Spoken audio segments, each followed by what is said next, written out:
สบายดีพี่น้องมัจจุกุทุกคนนะจ้ามีFCเป็นคอมเมนต์มาว่าน้องอ้นทำความสะอาดบ้านให้ดูหน่อยพี่น้องFCเป็นอยากเห็นอ้นทำความสะอาดบ้านนะพี่น้องเนาะมื้อก่อนนะอ้นกับสิบ้ามือเห็ดเด้อพี่น้องเด้อเรื่องการทำความสะอาดอ้นกับบ่ได้เฮ็ดคู่มือเนาะพี่น้องเนาะมันก็อิงตามพี่น้องเปื้อนแห้งอันนี้ก็ต้องสมมุติว่าข่อยทำความสะอาดแล้วมื้อนี้แม่นบ่ ตื่นมามือใหม่เอ้าเพื่อนเขาเปื้อนแห้งเขาก็ต้องได้อันนั้นก็ต้องได้แบบบริบ้ามือนะเขาก็ต้องได้เมียนแต่ว่าถ้าว่าอันมันยังอันอยู่มันยังบริเปื้อนยังร้ายก็คือต้องบ้ามือพี่น้องตอนนี้ก็นึ่งต้มไข่พี่น้องนึ่งข้าวสุกแล้วต้มไข่แล้วก็อุ่นหุงกินพี่น้องอันนี้สิสักเด้อพี่น้องเด้ออันนี้ก็สักเมื่อวานมาซื้อน่ะสักเสื้อผ้านี่สักผ้าห่มแพรปกแล้วก็มีเสื้อผ้า2-3 ชุดน้ำแน่เอาโต๊ะอาบน้ำปะเปื่อยเด้อพี่น้องอ้นสิบ่ถ่ายหลังจากสักตัวนี้แล้วก็สิสักตัวนี้พี่น้องสักผ้าเนาะแล้วพี่น้องอนามัยอ้นก็ล้างถ้วยล้างบ่วงแล้วเรียบร้อยแล้วพี่น้องแล้วก็นึ่งข้าวเรียบร้อยแล้วก็เมียนซิ่งพี่น้องแล้วก็ปัดกวาดน้ำมันนี่นะปัดกวาดพื้นเพราะว่าพื้นเฮาค่ะมันบ่ได้ปูกะโลนะพี่น้องเห็นมันก็คือสิอยากเปื้อนเนี่ยแต่เฮาก็ปัดแล้วนะพี่น้องเด้อทำความสะอาดแล้วพี่น้องยังแต่ทางในพี่น้องนี่แหละคืออ้นสิปัดสิเมียนทางในแล้วก็อ้นก็สิถูเฮือนนะพี่น้องถูเฮือนแล้วก็ถือว่าแล้วเวียกอ้นนะซักผ้าน้องบอลก็ทำความสะอาดห้องน้ำเด้อพี่น้องเด้อทำความสะอาดห้องน้ำซอยแม่พี่น้องเอาโต๊ะอาบน้ำบ่อยากให้เห็นบันไดพี่น้องเอ้ยเอาโต๊ะเอาเห็นหัวเอาพี่น้องเอ้ยเพราะว่าเราแก้เสือนะเห็นหน่อยหนึ่งเห็นแต่พอแต่แวบๆพี่น้องเนาะแล้วเรียบร้อยอุ่นของกินพี่น้องไล่ผ่าตากผ่าแล้วเรียบร้อยพี่น้องเอ้ยอ้นก็สิอาบน้ำอาบในกินข้าวกินน้ำพี่น้องเอ้ยก็จึงบริถ่ายตั้งกล้องตั้งหยังขากล้องมันก็บ่เป็นแน่พี่น้องเอ้ยขากล้องมันอันน่ะหัวน่ะมันหักอ้นยังบ่ได้ไปซื้อใหม่เด้อพี่น้องเด้อใส่มันบ่ได้พอได้บ่แม่นว่าบ่ซื้อพี่น้องออกไปแล้วมันก็ลืมถ้ามันแนวจำเป็นอยู่บ่ขากล้องก็จำเป็นมันแนวหาอยู่หากินเฮาเนาะพี่น้องเนาะ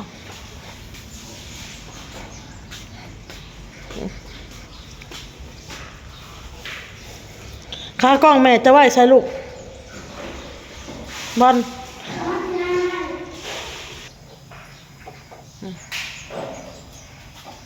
เอาโต๊ะก็เล่นอยู่พวกพี่น้อง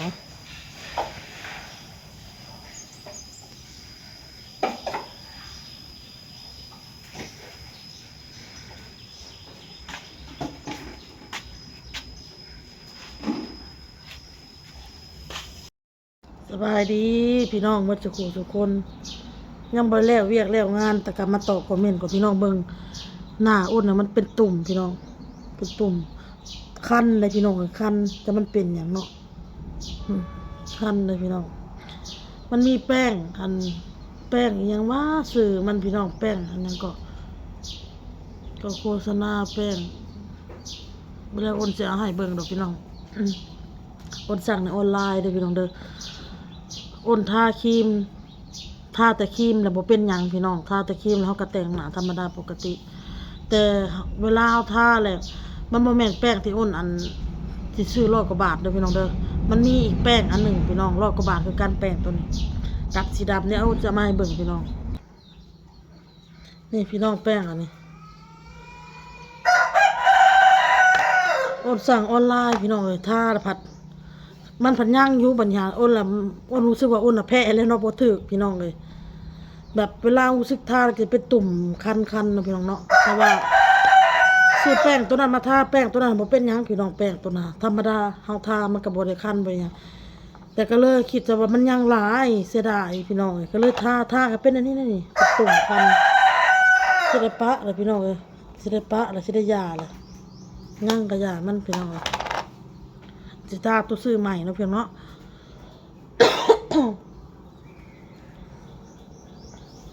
มันสักผ่ากันแล้วพี่น้องก็ยังบ่ทันได้แล้วดอกแล้วไปสุดหนึ่งเนาะพี่น้องในตากค่ะ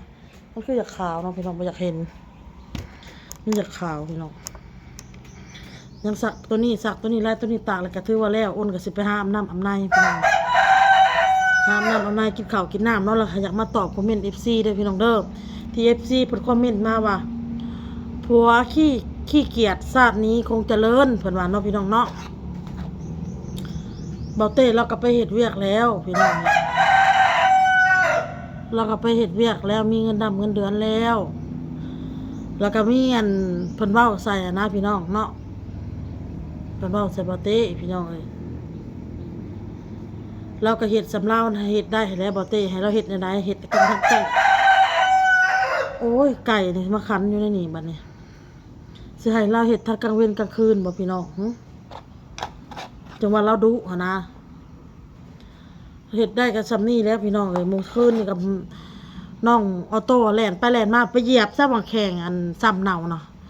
ไปมื้อเช้านี่เพิ่นโทรมามื้อเช้าเฮ้ยว่าออโต้เหยียบแข่งคนเมื่อคืนนี่โลดไข้ขึ้นบวมขึ้นอีกแล้วว่ะกำลังสิดีว่าซั่น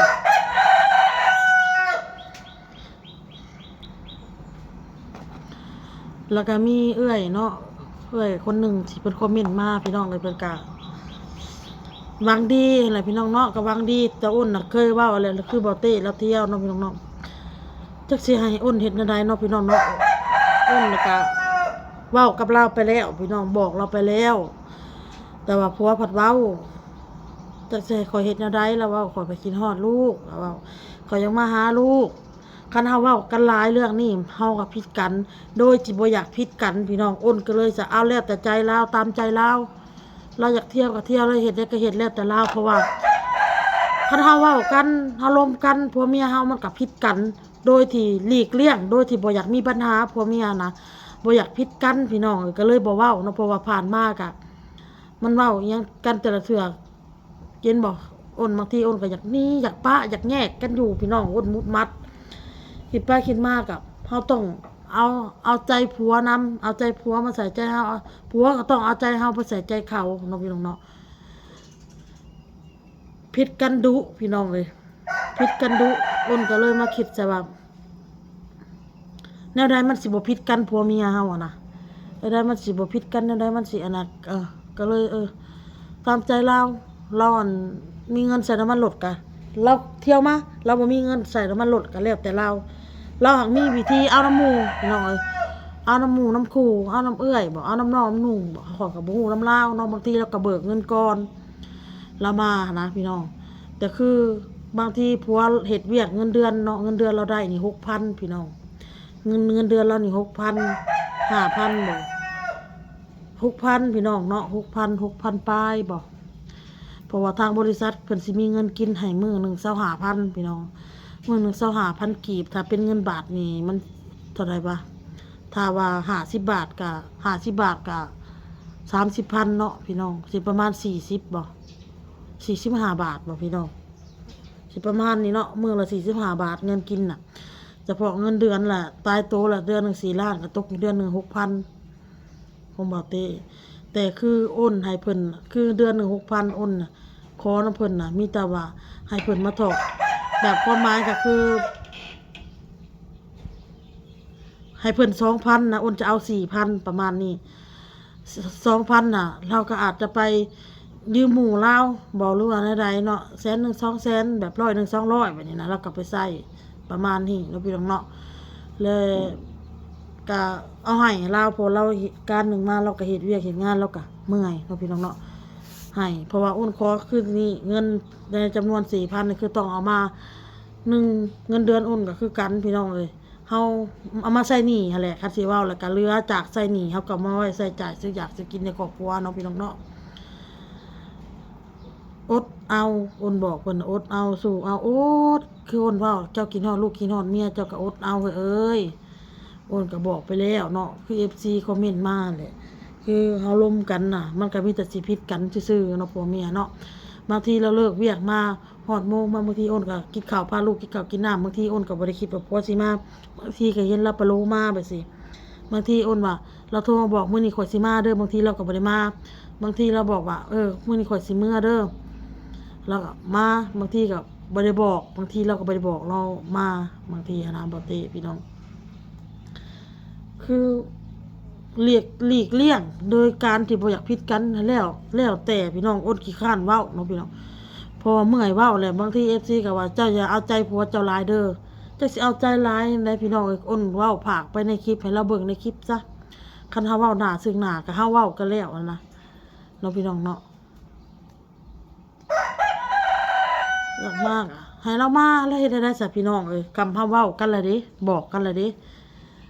เจ้าเข้าใจบ่มันแนวนั้นแนวนี้เหตุผลคือลูกเมียบ่แม่นว่าลูกเมียบ่ฮักบ่แพงเจ้าเด้อลูกเมียนี่ก็ฮักแพงเจ้าอ้นว่าเนาะข่อยก็ฮักเจ้า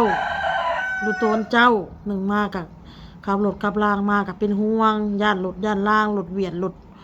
ใหญ่รถเทเลาะเทเลอร์มันรถพ่วงรถเพียงมันหลายย่านมาขับมืดตื่นตา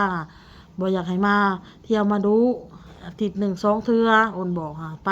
ตะกี้ว่าอาทิตย์ละเทื่อเพิ่นยังดนเนาะอาทิตย์1-2เทื่อซะอ้นเว้ากับผัวเนาะพี่น้องเนาะแล้วก็เว้าอยู่แต่ว่ามื้อแรงข่อยเมื่อเด้อมื้อแรงนี่ได้ข่อยก็เมื่อได้ข่อยขี้ฮอดลูกข่อยได้ข่อยเมื่อได้ประมาณนี้นะมันก็เลยย่านะพี่น้องเว้ากันมันก็สิทะเลาะกันแล้วแต่เราตามใจเราเพราะว่ามันผิดกันเรื่องนี้มันก็หลายเทื่อแล้วเนาะพี่น้องเนาะทีเราก็อยากมาหาลูกหาเต้าเราบางทีก็คือ FC ว่ากินฮอดก็อดเอาอ้นก็เว้ากินฮอดลูกกินฮอดเมียก็อดเอาอ้นก็เว้าได้บ่แม่นอ้นบ่เว้าพี่น้องเอ้ยคือแบบนี้เลยคือเราเฮ็ดเวียกนี่กินข้าวนี่เรากินข้าวกินน้ำนี่เราก็เบิ่งคลิปลูกคลิปเมียแล้ววันนี้ลูกกินหยังเมียกินหยังเราก็เห็นอยู่เราโทรหามื้อหนึงโทรได้เทื่อได้พี่น้องเอ้ยแต่เช้ามื้อนี้เราโทรมานี่เทื่อนึงนี่โทรมาแต่เช้ามื้อนี้เทื่อนึงบ่หรือ2เทื่อวะเทื่อนึงหรือ2เทื่อโทรมาถ้าผิดอ้นบ่ได้รับบ่คือว่าโทรมาเทื่อที่2พอดีเอาโตอาบน้ำโทรมาบางทีก็เอาหูน้อยนิ่งนอกลงมาเฮ็ดเวียกก่อนเด้อโทรมาเห็นหน้าเอาโตนิดนึงแล้วก็วางประมาณนั้นพี่น้องเอ้ยเราก็เว้าว่าเราแพงลูกอะไรเราหักลูกแห้งเราเว้าตัวไหนมันใหญ่ข่อยเลี้ยงใหญ่สมมุติว่ามันใหญ่มันยังแล้วมันก็บ่ให้อุ้มบ่ให้เอาแล้วมันก็บ่ให้แพงแล้วบัดนี้คิดใส่น้องบ่อนเด้อพี่น้องเอ้ยมาแม่มึงแม่หอมแน่เรายังแบบเงื่อออกได้ยังรู้สึกอยากอายได้น้องบอลน่ะบ่อยากให้แม่หอมได้พี่น้องเอ้ยน้องบอลน่ะเรายังรู้สึกอยากอายเลยเรา8 ปีสิ9 ปีเลยเด้ฮอดเดือน9วันที่9นี่ก็9 ปีแล้วน้องบอลพี่น้องเนาะ9 ปีเลยเด้รู้สึกแบบแนมได้ก่อนแม่สิหอมแนมซ้ายแนมขวาได้น้องบอลเฮ็ดแบบบ่อยากให้หอมไม่หยังได้เราก็รู้สึกอายหลายๆพี่น้องเอามาขึ้นใจนี่แหละน้องโอโต้ก็สิประมาณนี้แหละพี่น้องเอ้ยใหญ่มาแล้วก็บ่อยากให้หอมไม่ดมแล้วบัดนี้อยากรู้สึกอยากอายนะพี่น้องเอ้ยไปถามโอนแล้วก็ยังเว้าคือกันนั่นแหละไอ้ลุงเดี๋ยวนี้ก็บ่อยากให้หอมอันโอนแล้วมันใหญ่เขาใหญ่เลยหอมแต่บอกเมฆแล้วหอมมันก็บ่อยากให้หอมปานใดได้รู้สึกอายแล้วคือกันกับลูกเฮาโอนกับไว้พากันลมกันนะพี่น้องโอเคพี่น้องเด้อที่ FC คอมเมนต์มากะอ้นกะเข้าไปอ่านไปยังหมดทุกเม้นทุกหยังนั่นแหละพี่น้องเอ้ยจะขอบมุกขอบใจ FC มันทุกคนพี่น้องที่เข้ามารับชมรับฟังเนาะขอบใจทุกคำคอมเมนต์เด้อพี่น้องเด้อจากคำเว้าคำหยังกับพี่น้องเอ้ยติเตือนมากะแนวใดที่สมควรไปปรับปรุงเนาะพี่น้องเนาะทางอ้นและบ่เต้นี่แหละพี่น้องเอ้ยลูกเต้าคือกันที่ FC คอมเมนต์มาแนวใดมันบ่นั่นกะเฮาก็ปรับปรุงพี่น้องเอ้ยพาลูกปรับปรุงปรับเปลี่ยนคือน้องบอลกะยังหลายอย่างพี่น้องเนาะคือ FC ก็อยากติเรื่องกินเสียงดอกเสียงดังจักเฮ็ดได้พี่น้องเฮาก็บอกก็สอนอยู่เนาะพี่น้องเนาะมาขึ้นใส่อ้นก็กินเสียงดังคือกันนะกันสิสอนลูกบอกลูกกับพี่น้องเพราะว่ามันเคยกินแบบใดแบบอาหารปากนะแบบหุ้มปากนะแบบผู้ดีกินพี่น้องเฮาบ่แม่นผู้ดีหั่นเด้พี่น้องเฮาเคยกินแบบนี้เฮาคนบ้านนอกบ้านนาว่าซะคนบ้านนอกพี่น้องเนาะมามีสังคมมีอะไรมาเฮ็ด YouTube นี่แน่ๆพี่น้องเนาะโอเคเลยพี่น้องเด้อคลิปนี้ก็ลาไปก่อนพี่น้องสบายดีพี่น้องบาย